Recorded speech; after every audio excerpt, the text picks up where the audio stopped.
علمی point number 13، زکات کے مصارف کون کون سے ہیں؟ یہ ہے سورۃ التوبہ کی آیت نمبر 60 میں اللہ تعالیٰ نے بیان کیے ہیں کہ 8 طرح کے مصارف ہیں، کیٹیگریز ہیں جن پہ آپ زکات لگا سکتے ہیں، وہاں پہ آپ زکات دے سکتے ہیں۔ بسم اللہ الرحمن الرحیم، انما الصدقات للفقراء، بے شک صدقات، زکات، فرض صدقہ، یہ تو ہے غریبوں کے لیے، فقیروں کے لیے۔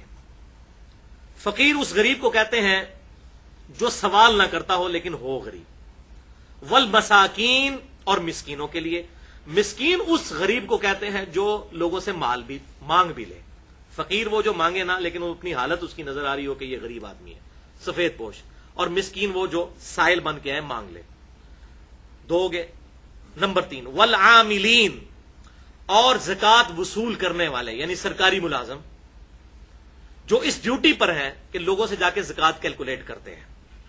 کلیکٹ کرتے ہیں۔ اس زمانے میں بھی ظاہر ہے اونٹ، بکریاں اور یہ گائے وغیرہ لے کے آنا یہ بڑی ذمہ داری کا کام تھا، اتنی دور سے جا کے یہ ساری چیزیں، تو باقاعدہ لوگ ہوتے جو عاملین کہلاتے تھے۔ 3 ہو گئی۔ نمبر 4، والعاملین علیہا، جو ان پر وصول کرنے والے ہیں۔ نمبر 4، والمؤلفۃ القلوبہم، اور جو تالیف قلب کے لیے جو مال ہے وہ بھی دیا جا سکتا ہے۔ کوئی نیو مسلم ہے، ابھی وہ اتنا صحیح طریقے سے اسلام کی طرف نہیں آیا، اس کو اسلام سے محبت دلانے کے لیے آپ اس کی مدد کر دیتے ہیں کہ چلو یہ اسلام میں آیا، ہم سب لوگ مل کے اس کی مدد کریں، تو زکات میں سے ہو سکتی ہے۔ آپ صلی اللہ علیہ وسلم نیو مسلم کی کیا کرتے تھے، بخاری اور مسلم میں موجود ہے۔ آپ صلی اللہ علیہ وسلم نے غزوہ حنین کے موقع پر ابو سفیان کو 100 اونٹ دیے تھے تالیف قلب کے لیے۔ تو اس طرح آپ صلی اللہ علیہ وسلم دیا کرتے تھے کسی کے دل میں اسلام کو پکا کرنے کے لیے، تاکہ ان کا ایمان پکا ہو جائے۔ نمبر 5، وفی الرقاب، اور غلام آزاد کرنے کے لیے۔ آج کل اس طرح نہیں ہے، آج کل اس کی ایک ماڈرن فارم جو ہے وہ اگلا والا جو کیٹیگری ہے۔ نمبر 6،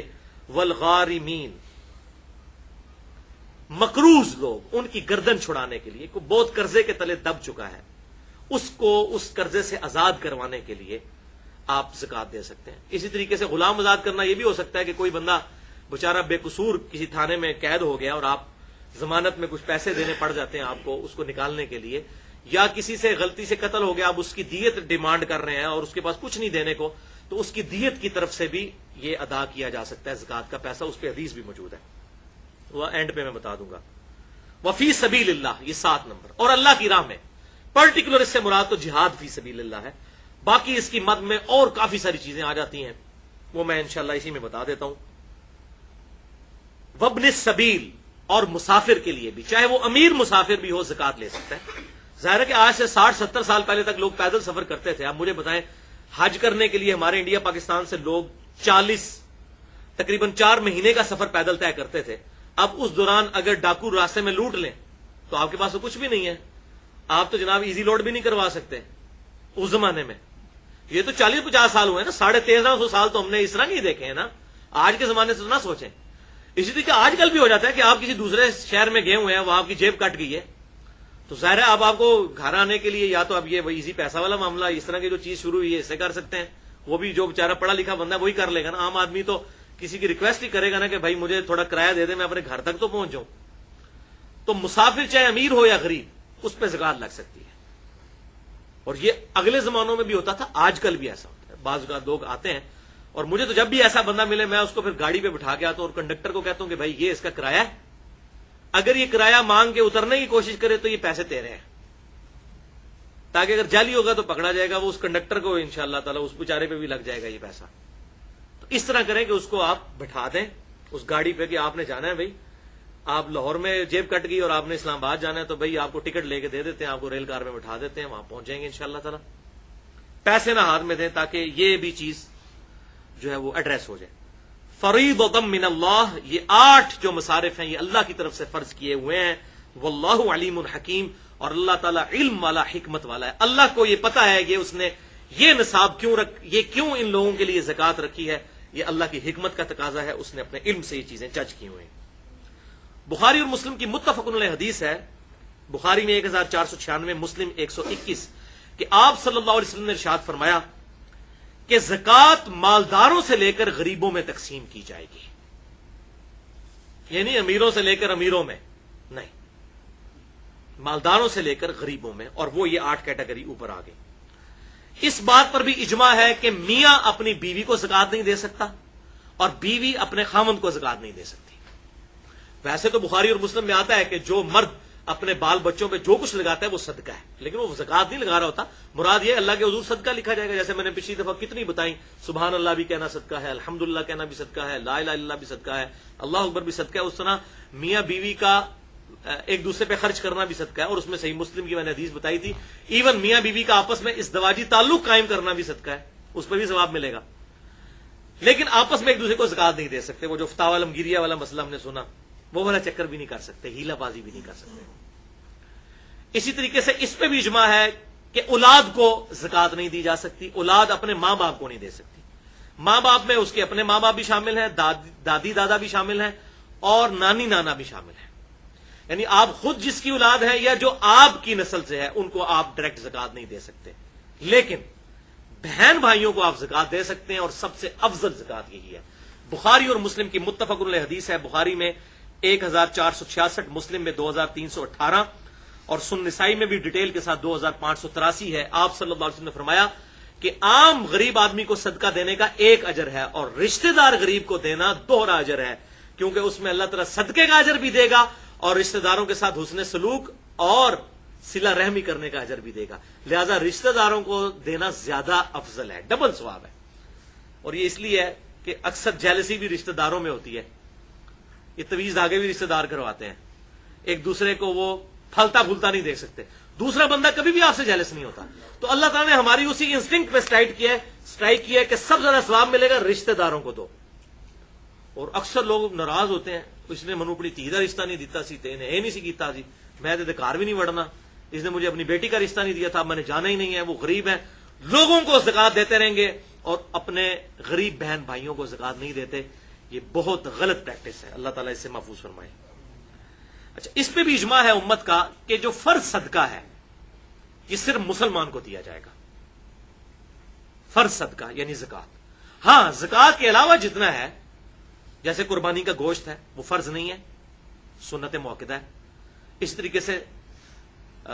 ہاں، منت کا جو ہوگا، جیسے یہ منت مانتا ہے کوئی کہ میں بکرا دوں گا اللہ کے نام کا، منت تو وہ بھی واجب میں آ جاتی ہے، وہ بھی آپ غیر مسلم کو نہیں دے سکتے۔ لیکن عام حالت میں آپ جو جتنی بھی نظر نیاز کرتے ہیں اللہ کی راہ میں خرچ کریں، اس میں مسلمان کو دیں یا غیر مسلم کو، دونوں صورتوں میں ثواب ہوگا۔ یہ نہیں ہے کہ مسلمان کو دینے سے ہی ہوگا، لیکن جو فرض صدقہ ہے وہ صرف فرض زکات وہ صرف مسلمان کو دے سکتے ہیں، غیر مسلم کو نہیں دے سکتے۔ اب رہا فی سبیل اللہ کا مسئلہ، تو بھائیو فی سبیل اللہ کی مد بہت بڑی ہے، اللہ تعالیٰ نے فی سبیل اللہ کہہ کے مسئلہ ہی امت کا حل کر دیا ہے۔ فی سبیل اللہ میں آپ کسی غریب بچے کی فیس بھی دے سکتے ہیں، کوئی لائبریری بنوا سکتے ہیں،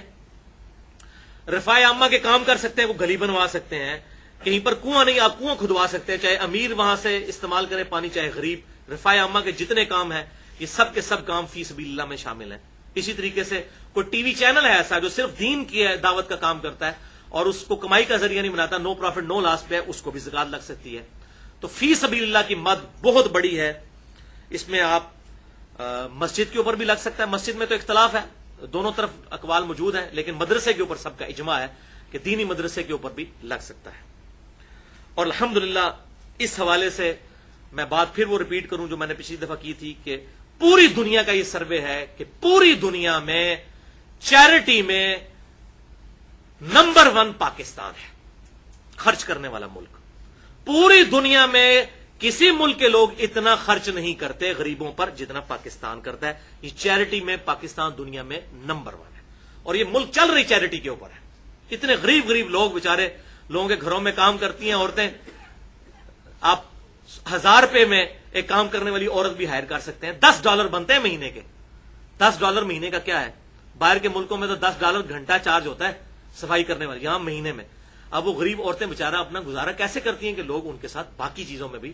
مدد کرتے ہیں۔ لیکن یہ بھی یاد رکھیں، جو عورت آپ کے گھر میں کام کر رہی ہے اس کو اگر آپ زکات دیتے ہیں تو یہ نہ اس کے اگینسٹ سے کام زیادہ نہ کروائیں، ورنہ وہ پھر آپ سود کھا رہے ہوں گے اس سے۔ ویسے زکات سے اس کی مدد کریں، اس میں اس کی طرف سے بدلے کو اپنے ذہن میں نہ رکھیں، ادروائز زکات گئی بیڑا غرق۔ یہاں پر ایک تملیغ کا مسئلہ میں بتا دوں جو فقہ حنفی میں ایک بہت بڑا مسئلہ ہے، اس کی وجہ سے بڑا فتنہ کھڑا کیا ہے ان لوگوں نے، تملیغ کا، ملکیت کا مسئلہ۔ فقہ حنفی میں یہ مسئلہ انہوں کی کتابوں میں لکھ دیا اور وہ آج تک اس کو ڈیفینڈ کر رہے ہیں، ان کے پاس کوئی دلیل اس کی نہیں۔ وہ کہتے ہیں کہ جی زکوٰۃ کے لیے مالک بنانا ضروری ہے، مالک بنانا ضروری ہے، جب تک مالک نہیں بنائیں گے اس وقت زکوٰۃ نہیں آپ کی ادا ہوگی۔ وہ مالک کی مرضی، جس طرح مرضی خرچ کرے۔ مثلا اگر میں چاہتا ہوں کہ زکوٰۃ میں سے کسی کو راشن دوں، وہ کہتے ہیں یہ نہیں آپ کر سکتے، آپ اس کے ہاتھ میں رقم پکڑائیں، وہ اپنی مرضی سے راشن لے یا جو وہ مرضی کام کرے، ورنہ آپ کی زکوٰۃ ادا نہیں ہوگی۔ حالانکہ زکوٰۃ آپ راشن کی شکل میں دیں، کرنسی کی شکل میں، کسی بھی شکل میں، اس میں امت کا اتفاق ہے۔ وہ کہتے ہیں نہیں جی مالک بنانا ضروری ہے۔ اچھا اب آپ ان سے جا کے پوچھیں گے آپ جو مدرسوں کی ریسپٹ کاٹتے ہیں اس میں تو آپ مالک کوئی نہیں بنا ہوتا۔ جب یہ رسید کاٹتے ہیں آپ سے پوچھتے ہیں نا یہ زکوٰۃ کی مد میں ہے یا ویسے ہے، تو آپ کہہ رہے ہیں زکوٰۃ ہے، تو وہ زکوٰۃ والی رسید رہتا کاٹ دیتے ہیں، تو اس میں تو مالک کسی کو نہیں، مالک کا نام لکھا ہوتا ہے، آپ کا ہی نام لکھ کے واپس کرتے ہیں۔ ہونا تو چاہیے اپنے اس کا مالک کا نام لکھیں۔ اب میں آپ کو حیران کن اندر کی بات بتانے لگا ہوں،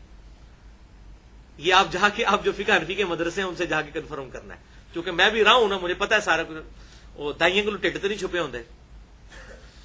تو جو دائیں ہوتی ہیں ان سے پیٹ نہیں چھپے ہوتے، ان کو تو پتا ہوتا ہے۔ تو یہ پتا کیا کرتے ہیں فقہ حنفی میں مدرسوں کے اندر انہوں نے اسٹوڈنٹس رکھے ہوئے ہیں، غریب ظاہر ہے، تو جب یہ زکوٰۃ کا سارا مال اکٹھا ہوتا ہے نا، مثلا 1,00,000 روپیہ اکٹھا ہوا،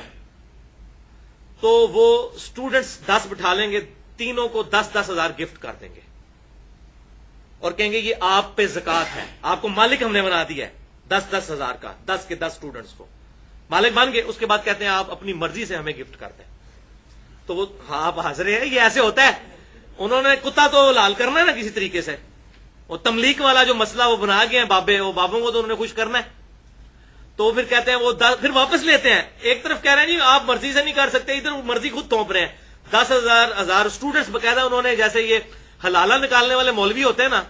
اس طریقے سے یہ بھی انہوں نے اس قسم کے بھی اسٹوڈنٹس رکھے ہیں جن کو وہ گفٹ کرتے ہیں، وہ پھر واپس 10-10 ہزار، ظاہر ان کا اعتبار ہوتا ہے، آپ کو نہیں وہ دینے لگے۔ یہ ذہن میں رکھیے گا کہ تسی کو جی منو بھی اس پارٹی جا کے شامل کر لو، تانوں نہیں شامل کرتے، بے فکر ہو، بڑے سیانے ہوندے نے۔ تو 10-10 ہزار ان کو دے دیں گے 10 اسٹوڈنٹس کو، پھر وہ ان کو واپس کریں گے وہ 1,00,000 روپیہ۔ پھر آپ ان سے اگر پوچھیں گے تو وہ یہ ویسے بڑی مشکل سے آپ کو یہ بات بتائیں گے، اگر ان کو کرے دیں گے نا، جب آپ کہیں گے نا جی یہ تو مسئلہ ہی غلط ہے، جی دیکھیں جی آپ یہ تو تملیغ کے بغیر تو نہیں ہوتا، آپ نے خود ہی آپ کی کتابوں میں لکھا ہے، پھر آپ کو کہیں گے جناب آپ بیٹھ جائیں، آپ کو بتاتے ہیں ہم کیا کرتے ہیں۔ تو یہ وہ ہیلا بازی کرتے ہیں، تو اس ہیلے کے ذریعے وہ اس مال کو حلال کرنے کی کوشش کرتے ہیں، حالانکہ اس کی ضرورت ہی کوئی نہیں ہے۔ آپ نے زکوٰۃ مدرسے کے نام پہ دی، مدرسہ کسی بھی اسٹوڈنٹ پہ اپنی مرضی سے لگائے، آپ کی طرف سے زکوٰۃ ادا ہو جائے گی، اس میں کوئی پرابلم نہیں ہے۔ بلکہ کہ یہاں پہ تو نمازوں کا بھی گفٹ کیا جاتا ہے، نمازوں کا فدیہ، یہ بھی آپ کو پتا ہے، یہ بھی فقہ حنفی کا ایک مسئلہ ہے کہ اگر آپ کے کوئی ماں باپ میں سے کوئی مر گیا تو کہتے ہیں جی اس کی کتنے سال اس نے نمازیں نہیں پڑھی، اتنے سال، تو فی نماز ایک صدقہ فطر جو ہے اس کے ایکویلنٹ آپ اس کا نہ ادا کریں۔ اب 20 سال کی اگر نمازیں کسی کے باپ نے نہیں پڑھی ہیں تو 20 سال روزانہ 5 نمازیں، اور وہ تو بنے گا لاکھوں میں، تو لاکھوں کہاں سے آپ نمازوں کا فدیہ دیں؟ وہ کہتے ہیں کوئی مسئلہ نہیں ہے، آپ 10 نمازوں کا تو فدیہ دے سکتے ہیں نا جی، فی نماز 200 روپیہ، ٹھیک ہے جی، یا 300 روپیہ، جو بھی وہ بتاتے ہیں۔ تو آپ کہتے ہیں ہاں یار 3,000 روپے تو میں دے سکتا ہوں، تو وہ کہتے ہیں ٹھیک ہے آپ اس طرح کریں 10-10 کر کے دیں، آپ ہمیں 10 کا گفٹ کریں،